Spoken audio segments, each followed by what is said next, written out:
সুপ্রিয় শিক্ষার্থীবৃন্দ, আশা করি তোমরা সবাই ভালো আছো। আমরা কলেজ যতদিন বন্ধ থাকবে ততদিন পর্যন্ত আমরা এইভাবে রেকর্ডিং ক্লাসগুলো তোমাদেরকে ফেসবুকে অথবা ইউটিউবে দিব। তোমরা ক্লাসগুলো দেখবে এবং ক্লাসগুলো দেখার সময় তুমি তোমাদের সবার কাছে যাদের সৃজনশীল শিট দেওয়া আছে সেই শিটগুলো আগে রেডি করবা এবং খাতা কলম নিয়ে একসাথে বসবা।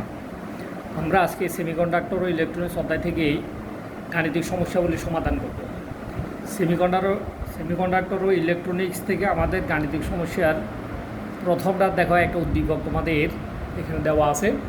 তোমরা শিট নিলে আরও ভালোভাবে ক্লিয়ারলি দেখতে পারবো। উদ্দীপকের মধ্যে দেখো ইনপুট ভোল্টেজ দেওয়া আছে 1 ভোল্ট, ইনপুট রোধ দেওয়া আছে 25, আর আউটপুট রোধের মান দেওয়া আছে 2 ওহম। আর এখানে দেখো এইটা হচ্ছে ইমিটার কারেন্ট, আর আইবি এটা হচ্ছে তোমার বেস কারেন্ট, আর আইসি এটা হচ্ছে কালেক্টর কারেন্ট।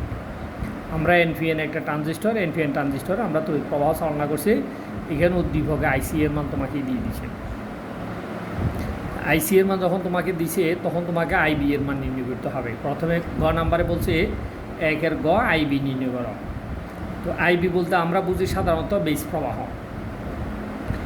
তো বেস প্রবাহ আমরা জানি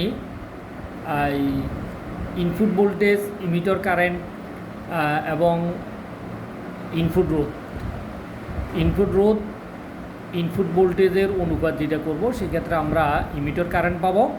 ইমিটার কারেন্ট পাইলে তখন আমরা সেখান থেকে বেস কারেন্ট নির্ণয় করতে পারবো, যেহেতু আমাদেরকে কালেক্টর কারেন্ট দেওয়া আছে। তো এখন ইমিটার ভোল্টেজ আমাদেরকে দেওয়া আছে, আমরা এখানে লিখব ভোল্টেজ বি ইন, অর্থাৎ ইনপুট ভোল্টেজ বি ইন সমান তোমাকে দেওয়া আছে দেখো তো 1 ভোল্ট। তারপর ইনপুট রোধ আর ইন সমান দেওয়া আছে দেখো তোমার 25 ওহম।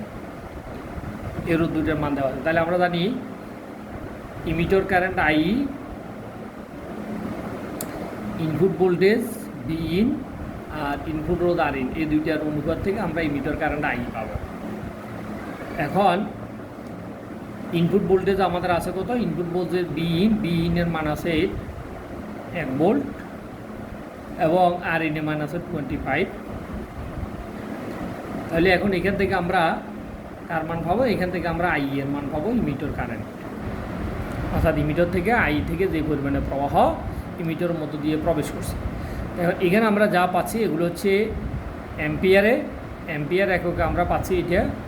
এখন এটাকে যদি আমরা মিলি অ্যাম্পিয়ার এককে প্রকাশ করতে চাই তাহলে আমাদেরকে কী করতে হবে? 1000 দিয়ে গুণ করতে হবে। তাহলে উপরে 1 গুণন 1000 আর নিচে হবে 25। এখন এখান থেকে আমরা যদি ভাগ করে 4 25 140, এটা মিলি অ্যাম্পিয়ার হবে, মিলি অ্যাম্পিয়ার হবে। তাহলে এখন আমরা পাইছি কত? 40 মিলি অ্যাম্পিয়ার। তার মানে ইমিটার কারণে আমরা আই সমান পাইছি 40 মিলি অ্যাম্পিয়ার। এখন এবার আমাদেরকে মূলত বের করতে বলছে প্রদত্ত চিত্রের আইবি, এই যে বেস প্রবাহ এটা বের করতে বলছে। তাহলে বেস প্রবাহ আই বি সমান আমরা ডাইরেক্ট লিখব না, আমরা আই এর একটা সূত্র জানি। আই সমান আমরা জানি ইমিটার কারেন্ট আই সমান আইবি প্লাস আইসি। এটা আমরা যখন থিওরি প্রতিপাদন করছিলাম, অর্থাৎ ইমিটার প্রবাহ মূলত বেস প্রবাহ এবং কালেক্টর প্রবাহের সমষ্টি হচ্ছে ইমিটার প্রবাহ। এখান থেকে আমরা বের করবো বেস প্রবাহ। তাহলে বেস প্রবাহ হচ্ছে আইবি যদি আমরা বের করতে চাই তাহলে আই মাইনাস আইসি। এখন দেখো এখানে আইসি এর মান উদ্দীপক আমাদেরকে দেওয়া আছে। আইসি সমান দিয়ে দিচ্ছে 35 মিলি অ্যাম্পিয়ার। আর এখানে আই সমান আমরা পাইছি 40 মিলি অ্যাম্পিয়ার। এখন এখান থেকে আমাদেরকে আইবি বের করতে হবে। তাহলে আইবি কত হবে? 40 মাইনাস 35 মিলি অ্যাম্পিয়ার। তাহলে আমরা ক্যালকুলেশন করলে পাচ্ছি কত? 5 মিলি অ্যাম্পিয়ার। তাহলে এখান থেকে আমরা বেস প্রবাহ আইবি সমান 5 মিলি অ্যাম্পিয়ার পাই। এবার দেখো তোমার ঘ নাম্বারকে তোমাকে কী করতে বলছে? দেখো ঘ নাম্বারে তোমাকে করতে বলছে যে চিত্র অনুসারে আউটপুট সিগন্যালের মান ইনপুট সিগন্যাল অপেক্ষা বেশি হবে কিনা গাণিতিকভাবে বিশ্লেষণ করো। তাহলে আমরা ইনপুটের রোধ দিচ্ছি 25, দেখো এখানে উদ্দীপকের চিত্রের মধ্যে আছে। ইনপুট ভোল্টেজ দিচ্ছি 1 ভোল্ট এবং আউটপুট রোধ দিচ্ছি 2 ওহম। কিন্তু আমরা এখন প্রশ্নে জানতে চাইছি যে আউটপুট সিগন্যালটা ইনপুটের থেকে বড় হবে কিনা। এখন আমরা আউটপুট সিগন্যাল বের করব। আউটপুট সিগন্যাল বের করলে যদি ওটার মান ইনপুটের চেয়ে বড় হয় তখন আমরা বলবো আউটপুট সিগন্যাল বেশি হবে। তো এখন আমাদের আউটপুট সিগন্যাল বের করার জন্য আমাদের কালেক্টর কারেন্ট লাগবে, তারপর কালেক্টরের রোধ লাগবে। তো কালেক্টরের রোধ দেওয়া আছে, কালেক্টর কারেন্টও আমাদেরকে দেওয়া আছে। দেখো উদ্দীপক এইটা হচ্ছে আমাদের কালেক্টর কারেন্ট। এখন যেহেতু কালেক্টর কারেন্ট আমাদেরকে দিয়ে দিছে, আর ইনপুট রোধও যেহেতু আমাদেরকে কালেক্টরের রোধও যেহেতু দেওয়া আছে, তাহলে আমরা জানি কালেক্টরের আউটপুট ভোল্টেজ বি আউট। তাহলে বি আউট সমান আমাদের কত হচ্ছে, বি আউট সমান বি আউট মানে আউটপুট ভোল্টেজ। বি আউট সমান আমরা জানি আইসি গুণন আর এল, এটি হচ্ছে আমাদের সূত্র। আর এলও দিতে পারে, আমরা চাইলে আর ও দিতে পারি, অর্থাৎ আউটপুট রোধ। তাহলে আইসি কালেক্টর কারেন্ট দেওয়া হচ্ছে, এখানে আমরা কালেক্টর কারেন্ট আইসি সমান দেওয়া আছে 35 মিলি অ্যাম্পিয়ার। এখন এটাকে যদি আমরা এম্পিয়ার বানাতে চাই, এম্পিয়ার বানালে কত হবে, 0.035 এম্পিয়ার। আর কালেক্টর রোধ আর এল সমান আমার দেওয়া আছে কত, আর এল মান দেওয়া আছে 2 ওহম। তাহলে আইসি আর এল আমি যদি গুণ করি আউটপুট ভোল্টেজ পাবো। তাহলে আউটপুট ভোল্টেজ আইসি এর মান আমরা পাইছি কত, 0.035 এম্পিয়ার গুণন আর এল মান দিছি 2 ওহম। তাহলে এম্পিয়ার ওহম এটা গুণ করলে আমরা পাবো ভোল্ট। এখন 2 দিয়ে এটা গুণ করলে 35 দুগুণে কত হবে, 0.07 এত ভোল্ট। এখন দেখো উদ্দীপক আমাদের ইনপুটে দেওয়া আছে 1 ভোল্ট, আমি আউটপুটে পাইছি কত, 0.70 ভোল্ট। তাহলে আমরা দেখতেছি যে আমার আউটপুট ভোল্টেজ ইনপুট ভোল্টেজ থেকেও কি কম।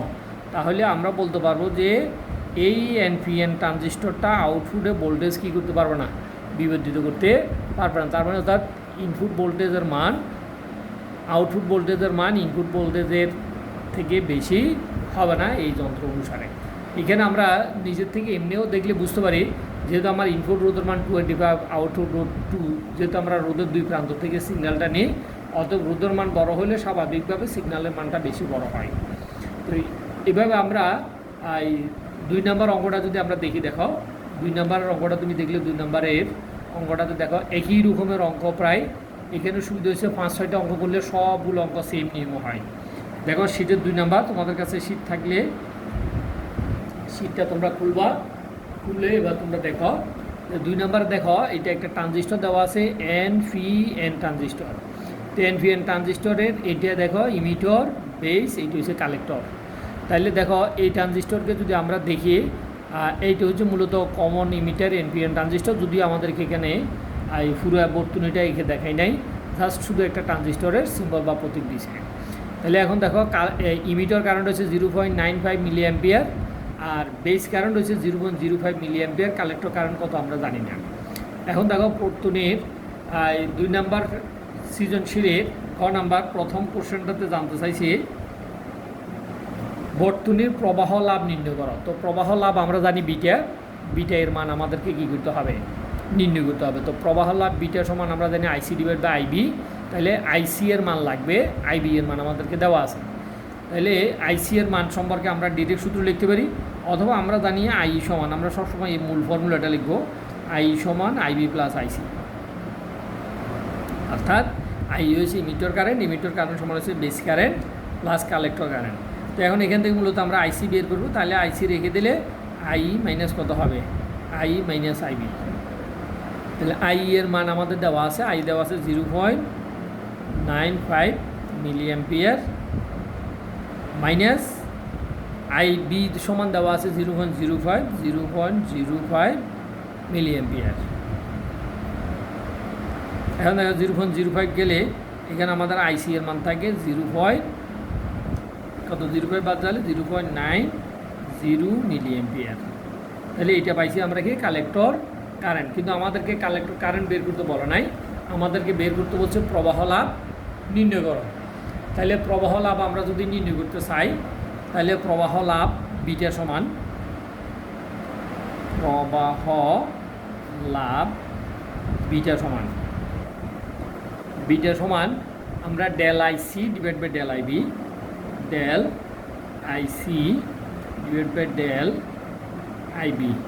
অর্থাৎ কালেক্টর কারেন্টের পরিবর্তন এবং বেস কারেন্টের পরিবর্তনের অনুপাতের নাম হচ্ছে প্রবাহ লাভ। তো প্রবাহ লাভকে বিটা দ্বারা প্রকাশ করে এখন মানগুলো আমরা বসাই দিই। ডেল আইসি এর মান পাচ্ছি আমরা 0.90 আর ডেল আইবি এর মান পাচ্ছি আমরা 0.05। তাহলে এই দুইটা মান আমরা একটা দিয়ে আরেকটাকে যদি ভাগ করলে আমাদের ভাগফল রেজাল্ট কত আসে দেখো। রেজাল্টের মান আমরা এখান থেকে তোমাদের কাছে ক্যালকুলেটর থাকলে তোমরা ক্যালকুলেটর দিয়ে হিসাবটা করে নিবে। আমরা দুই যে পক্ষে সমাধান গিয়ে দশমিক সমান আছে, তাহলে আমরা এখানে লিখতে পারি, উপরে লিখতে পারি 90 আর নিচে লিখতে পারি 5। তাহলে যদি আমরা এটাকে ভাগ করলে ভাগফল হবে কত 5, 18, 90। তাহলে আমরা ভাগফল পাচ্ছি কত এখানে 18।